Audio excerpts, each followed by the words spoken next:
অলৌকিক আর অতিপ্রাকৃতিক গুজবের অবসান ঘটিয়ে অবশেষে প্রশাসনের হস্তক্ষেপে কেটে ফেলা হলো সেই বহুল আলোচিত উঠে দাঁড়ানো গাছটি। ঝড়ে উপড়ে পড়ায় ডালপালা কাটার পর যে গাছটি হঠাৎ উঠে দাঁড়িয়ে এলাকায় রীতিমতো হইচই ফেলে দিয়েছিল, জননিরাপত্তার ঝুঁকি এড়াতে এবং কুসংস্কার রুখতে গাছটি সম্পূর্ণ অপসারণ করেছে স্থানীয় প্রশাসন।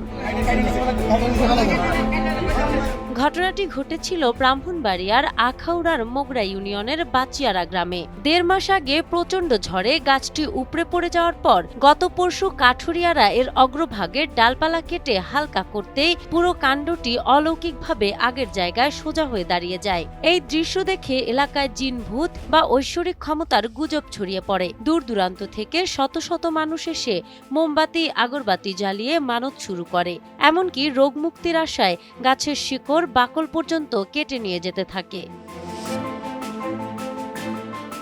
এদিকে পদার্থবিজ্ঞানের ভাষায় ডালপালা কেটে ফেলায় ওপরের অংশের ওজন একেবারে কমে যায় এবং ভরকেন্দ্র গোড়ার দিকে চলে আসে। একই সঙ্গে মাটির নিচে অক্ষত থাকা শক্তিশালী শিকড়গুলো ইলাস্টিকের মতো টান দেওয়ায় কাণ্ডটি সোজা হয়ে যায়। এখানে কোনো অলৌকিক বিষয়ের অস্তিত্ব ছিল না।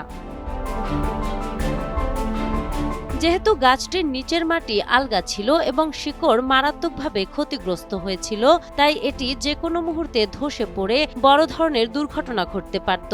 জননিরাপত্তার এই চরম ঝুঁকি বিবেচনা করে এবং অলৌকিক গুজবে মানুষের অন্ধবিশ্বাস রুখতে আজ দ্রুত পদক্ষেপ নেয় স্থানীয় প্রশাসন এবং ঝুঁকিপূর্ণ গাছটি কেটে অপসারণ করে।